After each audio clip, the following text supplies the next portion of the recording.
जिस तरह रात के अंधेरे में बाबरी मस्जिद में मूर्ति रखकर उसे राम मंदिर बता दिया गया था और बाद में कोर्ट ने भी बगैर किसी सबूत के बाबरी मस्जिद को मुसलमानों से छीनकर वहां राम मंदिर बनाने का फैसला सुनाया, उसी तरह की कहानी बनारस की ज्ञानवापी मस्जिद के लिए भी तैयार की गई है। यहां भी बरसों से दावा किया जा रहा था कि ज्ञानवापी मस्जिद मंदिर तोड़कर बनाई गई है।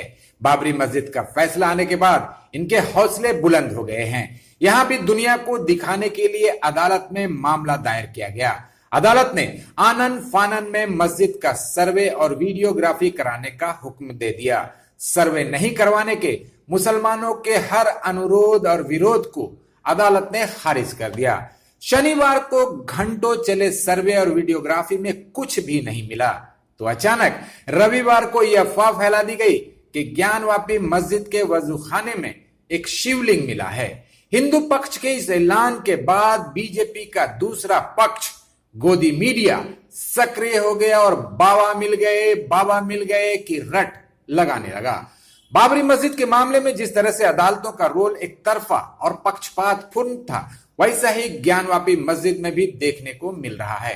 हिंदू पक्ष के जरिए शिवलिंग मिलने का दावा करते ही बगैर उस दावे की जांच किए अदालत ने मस्जिद के उस हिस्से को सील करवा दिया जहां से शिवलिंग मिलने का दावा किया जा रहा है, जबकि हकीकत तो यह है कि जिसे हिंदू पक्ष और गोदी मीडिया शिवलिंग बता रहा है वो दरअसल एक फव्वारा है।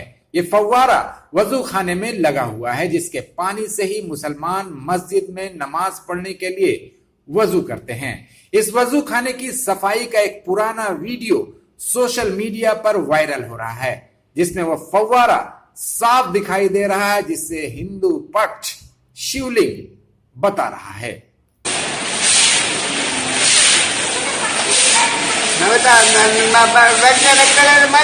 छोड़ दे पढ़ना मारेगा। अरे उसमें मारने वाली मछली है। मार देगी तभी तबीयत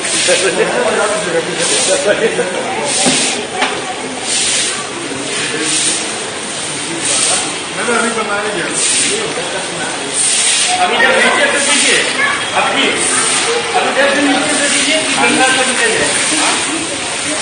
बीजेपी सरकार, भगवा संगठन और अदालत जिस तरह से उतावले रहे हैं उससे साफ लगता है कि यह कहानी पहले से ही लिखी हुई है और उनका मकसद बाबरी मस्जिद के बाद ज्ञानवापी मस्जिद पर कब्जा जमाना है। अगर ये खेल कामयाब हो गया तो फिर हिंदुस्तान की कोई भी मस्जिद बाकी नहीं बचेगी। हालांकि असदुद्दीन ओवैसी ने दावा किया है कि ज्ञानवापी मस्जिद थी और कयामत तक रहेगी, उसे कोई खत्म नहीं कर सकता है।